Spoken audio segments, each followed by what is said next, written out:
Hello दोस्तों, welcome back. अभी एक नए कंपनी के बारे में पढ़ रहा हूँ जिसका नाम है आनंद राठी।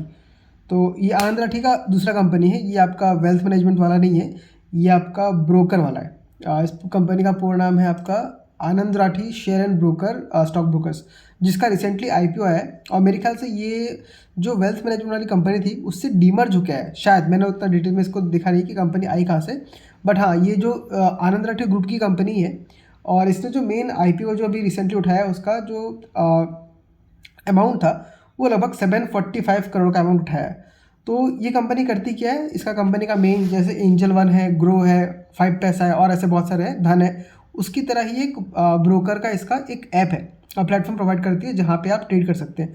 बट जैसे कि बाकी कंपनीज का मेन फोकस ब्रोकरेज इनकम पे रहता है, इसका वैसा सिर्फ ब्रोकरेज इनकम पे मेन फोकस नहीं है। इनका 50% ब्रोकरेज पर है और बाकी 50% इनका अलग सेगमेंट से आता है जो कि आपका डिस्ट्रीब्यूशन का है।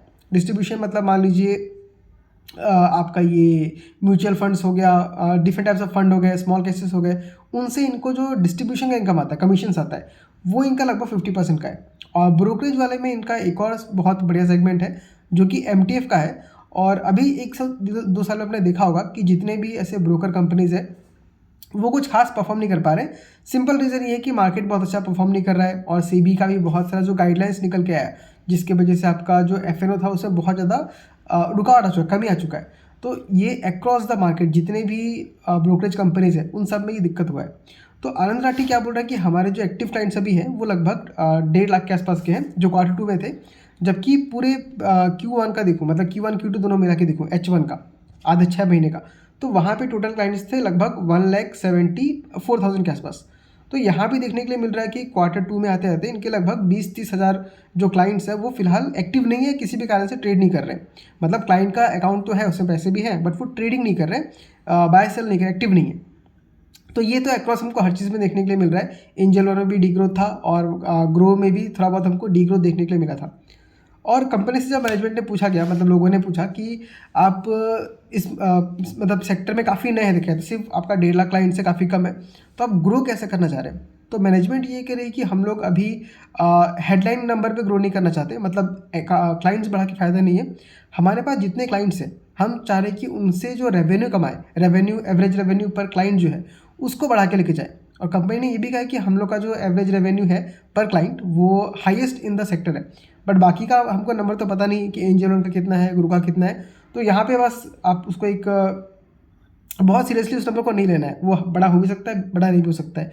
क्योंकि मेरा थिंकिंग ये है कि ब्रोकरेज वाले सेक्टर में जो प्लेटफॉर्म सेक्टर है वहाँ पे क्लाइंट्स बहुत ज़्यादा बढ़ेंगे तो आपका इनकम अच्छा खासा बढ़ सकता है। वैसे इन्होंने अच्छा बात बोला कि हम लोग सिर्फ ऐसा क्लाइंट्स को नहीं चाहते जो क्लाइंट्स आ तो जाए और बहुत जल्दी छोड़ के चले जाए। हम चाहते हैं कि हमारे जितने भी क्लाइंट्स हो वो लंबे समय तक हमारे साथ टिके रहे और उनका AUM जो है धीरे धीरे बढ़ते रहे।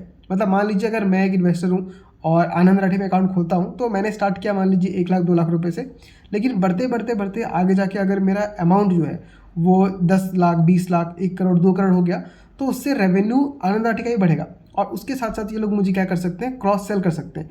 कुछ म्यूचुअल फंड्स मुझे भेज दिया, कुछ इंश्योरेंस भेज दिया।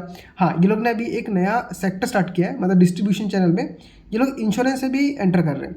तो इनका ये कहना है कि देखिए हम लोग अपने क्लाइंट्स को एक पैकेज बना के देते हैं। मतलब कोई अगर आया, मान लीजिए इसको अगर म्यूचुअल फंड में लगाना है, तो अगर उसको 10,000 20,000 पर मंथ लगाना है, तो हम लोग उस पूरे 10,000 का एक पैकेज बना के देते हैं जिसमें आपका टर्म प्लान होता है, हेल्थ प्लान होता है, म्यूचुअल फंड होता है और बाकी वगैरह वगैरह जो छोटा मोटा चीज़ है, एक पैकेज बना के देते हैं जिसके वजह से हमारे क्लाइंट्स को बेटर सर्विस मिल पाता है। तो ये उनका एक बिजनेस हो गया। अब देखिए, अभी जो इनका ये कहना तो है कि ठीक है हम क्लाइंट्स को बहुत ज़्यादा बढ़ाएंगे नहीं, मतलब नंबर ऑफ जो एक्टिव क्लाइंट्स है वो नहीं बढ़ेंगे, जो कि मुझे बहुत डिसअपॉइंटिंग लगा। क्योंकि अगर आपको किसी भी बिजनेस में स्केल करना है तो क्लाइंट्स को तो बढ़ाना ही पड़ेगा। बिना क्लाइंट्स बढ़ाए आपका बिजनेस बहुत बड़ा नहीं हो सकता। आप एक आदमी से ही कितना पैसा निकाल लोगे। इन्होंने ये भी कहा है कि हम हमारे जो क्लाइंट्स हैं लगभग 87% या कुछ अच्छा खासा नंबर है, मतलब परसेंटेज में, उनमें से ज़्यादातर 30 ईयर्स के ऊपर है। तो ये एक अच्छी बात है कि 30 ईयर्स के ऊपर है, तो उनका अभी अर्निंग साइकिल स्टार्ट हुआ है। तो आगे जितना वो ओल्ड होते जाएंगे उतना उनका इन्वेस्टमेंट बढ़ेगा। बट ये आपका बेटर कहाँ पे काम करता है, जो वेल्थ मैनेजमेंट सेगमेंट है। जैसे कोई म्यूचुअल फंड में इन्वेस्ट कर रहा है तो उस आदमी का जो AUM है वो हर महीने बढ़ते रहता है, तो वहाँ पे काम कर सकता है। बट जब बात इन्वेस्टमेंट का आता है, ट्रेडिंग का आता है, तो वहाँ पे ज़्यादा क्लाइंट्स होना बहुत ज़्यादा ज़रूरी है। नेक्स्ट इन्होंने कहा कि हम लोग जो मेन फिलहाल आज की डेट में जो फोकस कर रहे हैं, जो बाकी कंपनीज भी कर रही है, वो है MTF बुक के ऊपर। अब इनका ये कहना है कि हम लोग ने जो IPO उठाया, ये मेन इसी कारण से उठाया कि हमें अपना MTF का बुक को बढ़ाना है। अब MTF मतलब क्या है? Margin trading facility. अब मान लीजिए अगर आपको कोई स्टॉक पसंद है और आपके पास पैसे मान लीजिए सिर्फ 10,000 है, बट आपको लगता है कि नहीं, इसमें एक बड़ा अमाउंट लगाना चाहिए, तो MTF में क्या होता है, आपको अगर आप 10,000 दे रहे हैं तो उसका 4 गुना तक का कैपिटल आपको ब्रोकर देता है और उसके ऊपर आपको इंटरेस्ट चार्ज करता है, जो कि आपका हर डे उसमें इंटरेस्ट चार्ज लगता है। तो फिलहाल ये क्योंकि आपका बहुत सारे चीज़ जो है सेबी ने बैन कर दिया है, इंट्राडे में जो आपका पहले मार्जिन ट्रेडिंग मिलता था वो सब बंद हो चुका है, तो यहाँ पे MTF की तरफ लोग ज़्यादा डाइवर्ट होकर जा रहे हैं। बहुत ज़्यादा लोग जितना कैपिटल है उससे ज़्यादा का ट्रेड करते हैं। तो इनका ये कहना है कि मार्च 2026 तक हम लोग लगभग जो MTF का बुक है उसको 1500 करोड़ कर देंगे और अभी इनका लगभग 1000 करोड़ के आसपास का है। तो इस बुक को ये लोग लगभग 50% से ग्रो करने का बात बोल रहे हैं। लेकिन अभी देखिए ना क्या है कि हमारे पास इसमें कोई NPA नहीं है, बट मुझे लगता है कि अभी ये नया एक सेगमेंट स्टार्ट हुआ है, आपका आया हुआ मेरे ख्याल से 1 साल के ऊपर हुआ है क्या मेरे ख्याल से।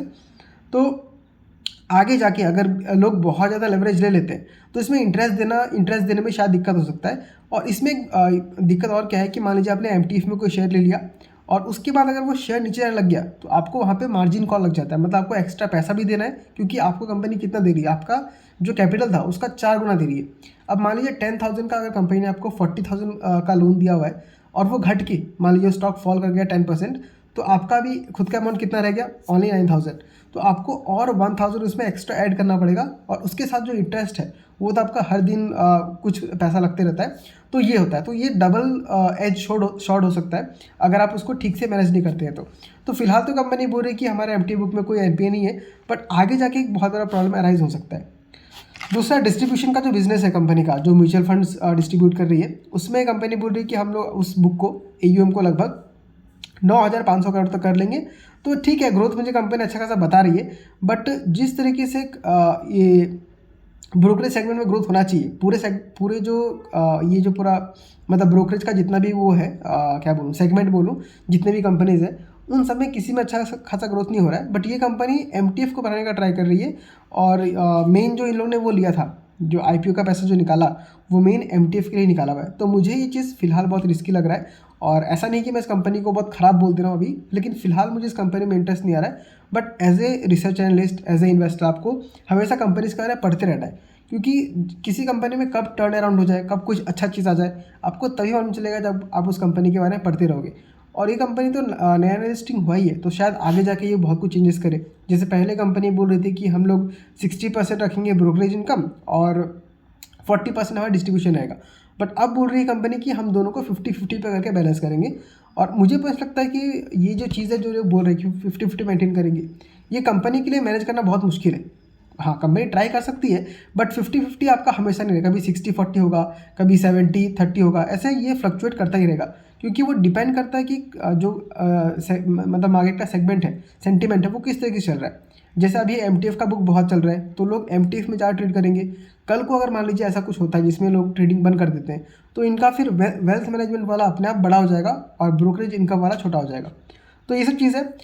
इन्होंने ये भी कहा कि जो इनका जो वेल्थ मैनेजमेंट का जो सिस्टम है, जो बिज़नेस है डिस्ट्रीब्यूशन का, वो काफ़ी अच्छा ग्रो कर रहा है इंस्पाइट ऑफ मार्केट जो 6% गिर गया है। जैसे कि आपने देखा होगा कि पिछले 1 साल में हम लोग का जो निफ्टी सेंसेक्स है, उसने कुछ बहुत अच्छा खासा मूव आपको दिया नहीं है, उल्टा वो 3-4% आपको नेगेटिव में दिख रहा। तो यही बोल रहे कि 6% मार्केट फॉल होने के बाद भी हमारा जो डिस्ट्रीब्यूशन नेटवर्क है वो काफ़ी अच्छे से ग्रो कर रहा है और उसमें रेगुलर इनकम देखने के लिए मिल रहा है। साथ साथ इनका अगर मैं देखूँ MTF बुक का, जो कि इन्होंने बोला है, तो ईयर ऑन ईयर बेसिस पे इनका लगभग 41% का ग्रोथ है MTF बुक में, और Q-on-Q बेसिस पे इनका 26% का ग्रोथ है। तो MTF बुक बढ़ रहा है, बट ये थोड़ा रिस्की हो सकता है क्योंकि इसमें आप प्लेजिंग नहीं करते। जैसे एक और आपका होता है LS बोलते हैं इसको, लोन अगेंस्ट सिक्योरिटी, जो कि ज़ीरोधा फिलहाल कर रहा है। उसमें आपके पास अगर 1 लाख रुपए का लोन है तो आपको लगभग 50,000 रुपीज़ तक का ज़ीरोधा लोन देता है। तो इसमें क्या है कि आपने अपने शेयर्स को प्लेज कर दिया हुआ है, अगर आप लोन नहीं चुका पाते हैं तो आपका शेयर्स को बेच के ज़ीरोधा पैसा निकाल लेगी। बट MTF में क्या, अगर आप लोन नहीं चुका पाते हैं और मान लीजिए आपका कंपनी लॉस में चला गया, तो MTF जो भी कंपनी है, आनंद राठी या ज़ीरोधा, उस पूरे शेयर्स को बेचेगी और उसमें से जो अपना हिस्सा वो निकाल लेगी। बट इसमें दिक्कत क्या हो सकता है, अगर आदमी इंटरेस्ट को पे नहीं कर पा रहा है, तो वहाँ एक तो आपको दिक्कत हो गया, और मान लीजिए वो स्टॉक पूरा ही डूब गया, तो फिर वहाँ पे आपको लीगल प्रोसीडिंग करना पड़ सकता है, उसमें टाइम लग सकता है, मतलब एनपीए बनने के बहुत ज़्यादा चांसेस है अगर आदमी डिफ़ॉल्ट कर गया तो। फिर बाकी तो बस यही है, और कुछ है नहीं।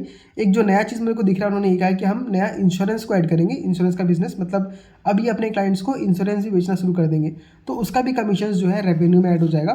तो ये कंपनी बस अभी स्टार्ट हुआ ही है मार्केट में, इसको अभी से ट्रैक करते हमको रहना है। और फिलहाल मैं इस कंपनी में इन्वेस्टेड बिल्कुल भी नहीं हूँ, क्योंकि एक तो वैसे ही पूरा सेगमेंट ख़राब चल रहा है, आगे जाके इंप्रूवमेंट अगर आता है तो हम इसमें धीरे धीरे पोजीशन बिल्ड आउट कर सकते हैं। तो ये था मेरा व्यू आनंद आईटी के बारे में। आप इस स्टॉक के बारे में क्या सोचते हैं? अगर आपने इसके बारे में पढ़ा है तो ज़रूर कमेंट करके बताइए। और बाकी इसको मैं कंपेयर भी करूँगा एंजल वन के साथ और गुरु के साथ। मैंने अभी तक Q2 कौन पढ़ा नहीं है, जब वो पढ़ लूँगा तो अच्छे से मैं और डिटेल में इसके बारे में वीडियो बना सकता हूँ और आपके साथ नॉलेज शेयर कर सकता हूँ। तो आई होप आपको ये छोटा सा वीडियो अच्छा लगा होगा। अगर अच्छा लगा तो वीडियो को लाइक कीजिए और चैनल को सब्सक्राइब कर लीजिए।